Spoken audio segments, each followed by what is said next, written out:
You know, there does come a time in every developer's life or every publisher's, let's say, undead existence, where desperation sets in, where what must be done exceeds the limits of what should be done. And these are the top 7 greatest acts of desperation in the video games industry. A show dedicated to highlighting some of the, well, let's call them more extreme measures taken by some companies to fix problems, prevent the arise of other problems, or in general because oh god, oh god, oh god, oh god. Now, these are the ones that I know of. Odds are I've forgotten most of them already, so if you have your own suggestion in the comments, please feel free to just blurt them out there. Odds are I may have missed a couple of important ones. That being said, let's get it started with number 7. Ubisoft using a cracked executable. Back in the old days of physical media, when games were delivered on discs that you had to keep in your disk drive for them to work,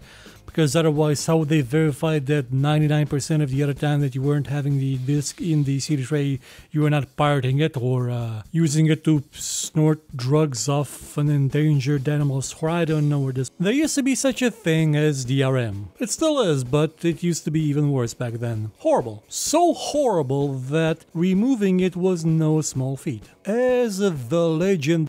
But when Rainbow Six Vegas 2 ended up on the interwebs, for legitimate digital distribution, Ubisoft had a bit of a problem. The DRM it had put in place, save disk I think it wasn't easily removable. It had sort of rooted itself into any system that the game was installed on, so that even installing a version of the game that never had DRM on it, that was specifically made without DRM, would still not work unless there was a disk inserted in the drive, because the DRM that had been already installed acted like the piece of malware it was and refused to actually run the game. So in an act of total desperation, Ubisoft went to the interwebs, looked up Rainbow Six Vegas 2 crack, found one made by Reloaded, and published that as a patch, all because it made a DRM so bad that it could not be removed, or the company just could not be bothered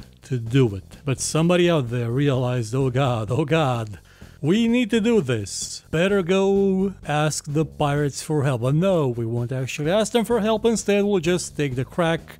I mean, who's gonna know? Oh, everybody, because they tend to look into the executables and see the word Reloaded written on there. And I think they did it again sometime later with a Heroes game. Number 6. Motion controls. Now make no mistake, the Wii owned the previous console generation. It was its... Can't use that word because all the videos we upload are getting flagged because I have a potty mouth. But after laughing for a bit at how quaint and underpowered the Wii was, Sony and Microsoft realized suddenly, oh my god, this is beating our keister to a pulp. This is getting audiences we never knew existed. This is selling so hard that it's making us feel emasculated. Somebody please help us. And decided, you know what? We're gonna help ourselves. We're gonna rip off the idea of motion controls and do it really haphazardly and in a rush. Sony did it with the PlayStation Move, which was shown at E3 in a state that was kind of primitive but semi-functional, and Microsoft did it with the Kinect, a system that sort of worked if you were white and had a lot of room and never played any games. The major problem with both of these is that they never had any games for them, never any actually good games, never any actual games that you could actually play properly. What with all the ones promised seemingly having vanished, been kind of meh, or were total lies from the get-go. Complete and utter total lies.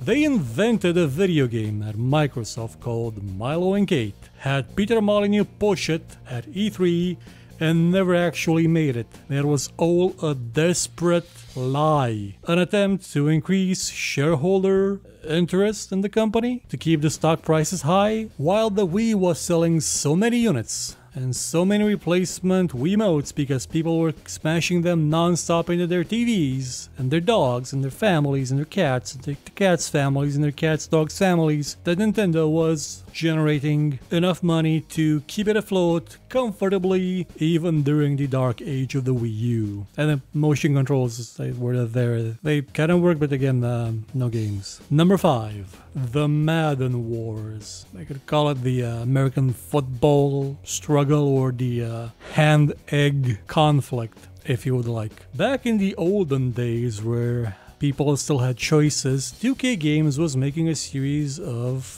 American football games called NFL 2K, and it was successful, especially since it was no longer publishing them just for the Sega consoles that had recently stopped existing. So they went multi-platform, and well, they had some competition from Electronic Arts, but not a lot of it, because Electronic Arts was not fully prepared for the competition. So in one fell swoop, 2K noticed that, you know what, we could probably give you such a competition that you will feel it in your bones when you wake up in the morning. You will have 2 seconds of peace and quiet to enjoy the new day, and then you will remember that we are on the market and we are coming for you, and then all your days, all your hours, all your minutes will be ruined, for you will be forever haunted by us. So they slashed the price of their game to $20. A AAA football game, American football game, costing $20. $20. The full version was $40, by the way, so it's a very, very different age we live in now. Electronic Arts' reaction was not to slash the price of its game to $15 and try to make an even better one for diminishing returns in terms of profit, hoping they would make back the money by just selling more things, because that would have been a losing battle, because it's Electronic Arts. You know they cannot do competition well. If they had any, there wouldn't be an Electronic Arts. So instead, it did a very, very Electronic Arts thing, a desperate thing, a bit evil. When you think about it, is it even legal? Who cares if it's illegal? They signed an exclusive agreement with the NFL and with ESPN, it's a sports thing in America, to be the sole license holder for American football in the form of a video game. And that license was supposed to last around until 2013. It's still ongoing, and because of this, 2K Games was not allowed to make any more football games, any more NFL games. None. Zero. They were prohibited from making games, even though their last one, the one that cost $20, NFL 2K5 I think it was, is still considered to be probably the best game of its kind ever made. And after it won this competition and this desperate act of we have money, we'll buy it, Electronic Arts proceeded to do nothing. Even devoted fans of the franchise stating that for many years it really just kind of blew. Number 4, Asteroids. Maybe wondering, wait a minute, Asteroids, is that game from like 50 years ago with the ship that spins around and shoots things? Yeah,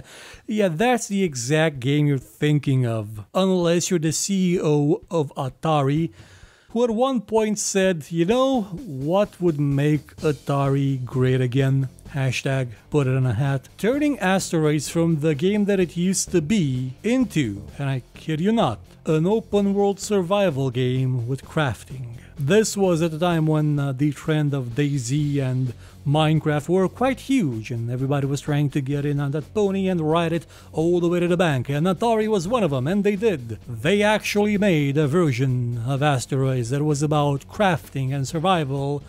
And it's not that this act of utter desperation reeked of complete and utter lack of ideas of how to stay afloat, but it was so ill-received that the game launched in early access on Steam in 2003 for some. I reviewed it one time, I don't remember. It was never finished. Well, I didn't review it, I made a show about it, different thing. It was never finished. It was abandoned. It was a desperate gamble to achieve relevancy, and for a while it worked, because nobody could believe that the name Atari was now in the hands of somebody that thought that that was a good idea. And then, surprise surprised and have the ability to pull it off. Number 3. Peter Molyneux on rails. All the way back in the year of our Lord and Savior Gabe Newell 2011, there was an event called E3, and at it, Microsoft unveiled Lionhead's latest creation. I think it was Lionhead, Fable the Journey, a new game in a beloved series that, to some people that saw the trailer and the gameplay, it seemed like the game was on rails and never actually let you do pretty much anything related to the Fable franchise. So then there came, out of the shadows of darkness and mist of time, there arose he of the beams, Peter Molyneux himself, who wrote upon a wall, "It's not on rails," and then had all the journalists, the games journalists I mean,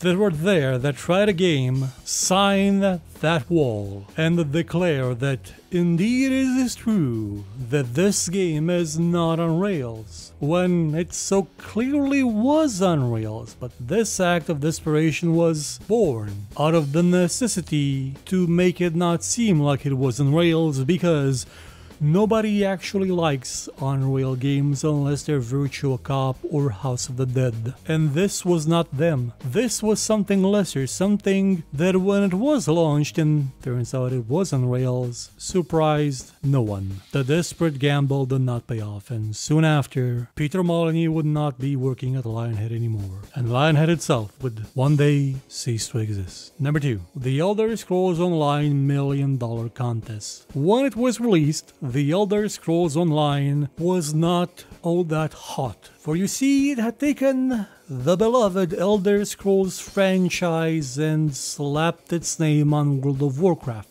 having really no feature that would identify it mechanically, thematically, with the Elder Scrolls Online, Offline, Sideline, Byline, and Dateline. Numbers were dwindling quickly. People were losing interest. But lo and behold, Bethesda had an idea, or ZeniMax had an idea, one of them. Let us organize a contest that will give one lucky winner, one game player, the sum of, pinky finger to the edge of my mouth, $1 million.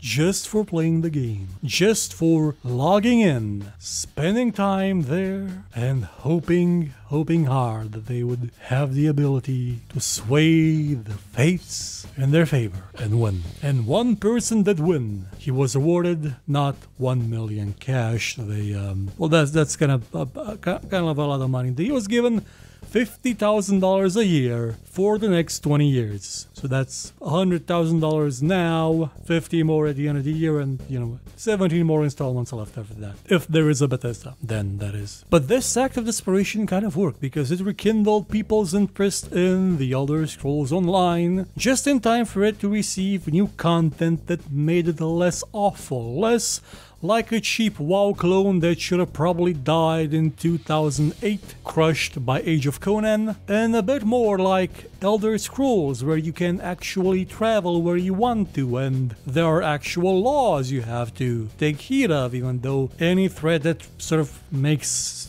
the world unsafe would have probably been handled by the guards because they have super duper mega powers that can kill anything in sight. But that's par for the course for World of Warcraft clones. Oh, it also has a PvP mode inspired by Dark Age of Camelot. That's not really what people wanted, but it's there. So it paid off. And number 1 is Microsoft is buying every indie dev. It is doing this right now, like at this moment. It's buying up every company it can. It's doing this not because it sees itself as being the right choice to own these companies and to build them up and to construct a very, very fruitful and symbiotic partnership by which they gain a large amount of following for their platforms and the developers will have the ability to create whatever games they want. No. It's doing this because it has not really excelled at this current console generation. It has stopped reporting sales for consoles, which is what a company that is losing usually does. They'll go on about, oh, it's not the number of consoles that we sell. That's what they do when they start losing, and they know it. So realizing that the main reason why they're losing is that they don't have any exclusives, any that people care about, they have begun buying as quickly as possible as many companies that they can afford without bursting the budget. They're probably not gonna buy CD Projekt, they probably won't buy Bethesda, I highly doubt they'll buy Bethesda. They'll probably not buy Bungie for a second time, but they will buy In Exile, they will buy Obsidian, they will buy Compulsion, they will buy Undead Labs, they will buy probably Remedy at some point. And they're doing it because they are desperate. They want to have a game, a system seller for the next console generation. This one's done for. They want to make sure that the Xbox 2, possibly spelled TWO, will have something that will make people buy it. Because it sure as hell won't happen with Halo anymore, or with Gears of War, or with... well, that's all they had. Well, they have Forza, and Forza's actually fine, but it's not gonna be a system seller. Will this act of desperation pay off? Will we see spectacular new games from these companies under the umbrella of Microsoft, or will they be shut down in 2 years because nothing came of it? Only the future knows. So ends the top 7 greatest moments of desperation in video game history, or the video games industry. Special mentions are awarded to Electronic Arts announcing a new Star Wars game at E3 so desperately that they didn't even have one single screenshot, artwork, or even a title mock-up for it. The various attempts by various studios to end criticism of their products by changing the names of their games or filing the MCA strike down notices with YouTube for videos of that criticism, and of course much of what Atari did in the tail end of one of its previous existences with the consoles, with the Jaguars and the Panthers, and it's the whole thing. Goodbye.